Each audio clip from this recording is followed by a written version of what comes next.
Bismillahirrahmanirrahim. Assalamualaikum warahmatullahi wabarakatuh. Perkenalkan nama saya Wilda Rahmariskika dengan NIM S1S1220035 dari kelas C. Nah, adapun tujuan saya membuat video ini yakni untuk melakukan pengimplementasian dan sedikit memaparkan materi tentang Roberts Point.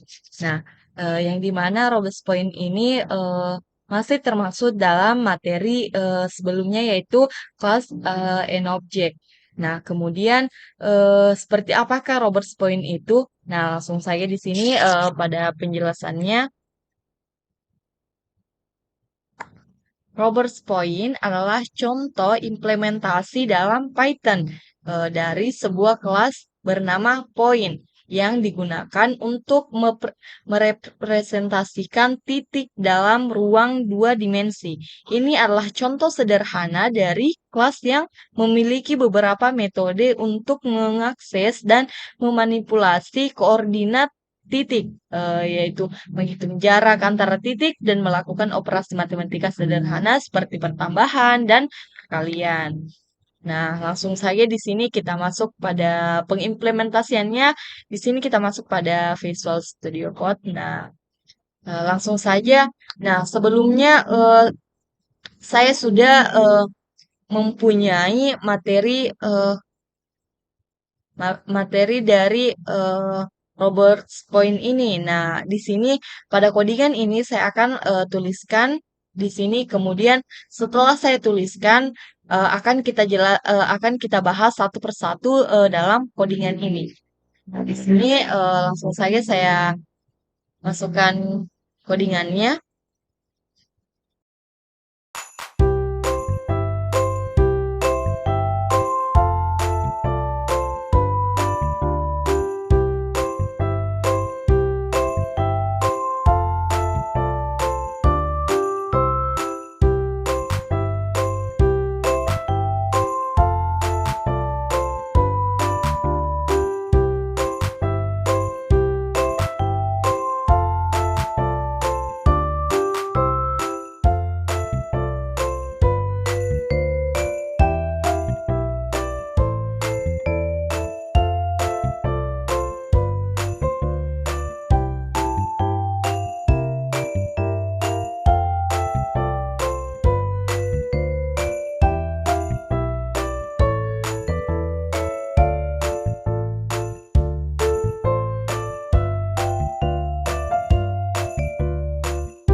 Nah, ini adalah contoh codingan dari contoh rebus point. Nah, di sini sudah selesai. Kemudian di sini adalah contoh yang telah saya ikuti. Nah, kemudian sebelum kita menjalankan program kita, terlebih dahulu kita telah satu persatu penjelasannya. Nah, di sini kita masuk pada penjelasannya.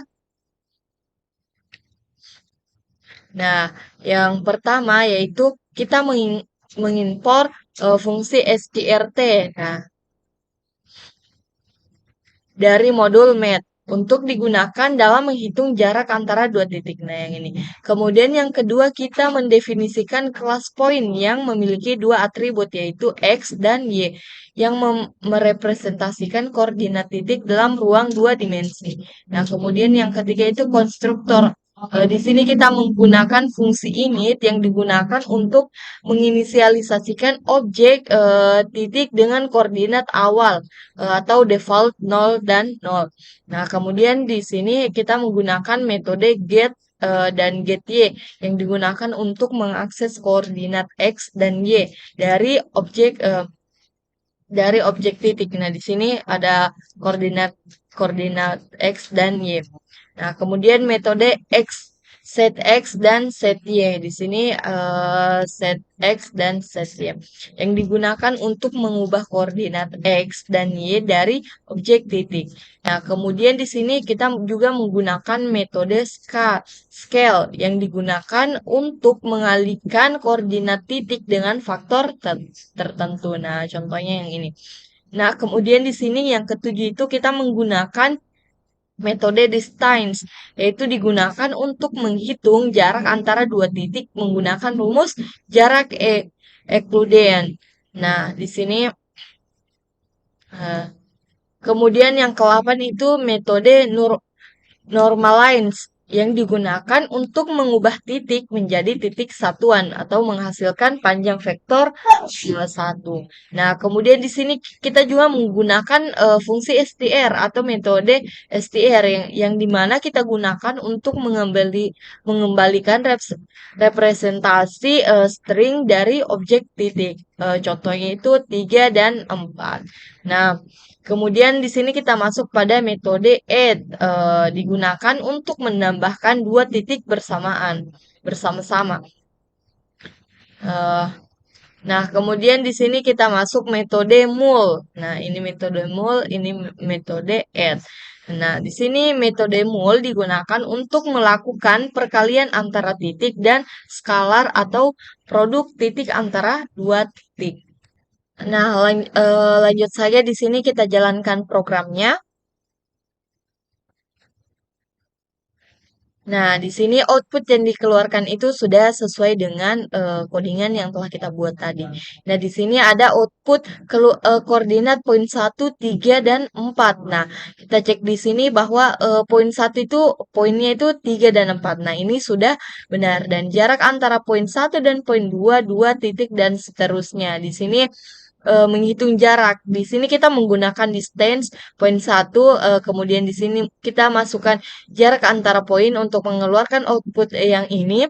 Nah, kemudian kita masukkan desain sesuai dengan yang di sini.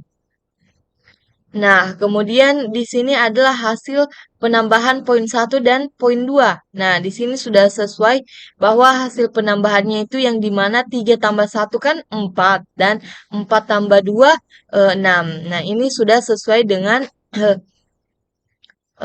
output yang dikeluarkan yang dimana itu pada codingannya itu kita menggunakan metode add atau tambah.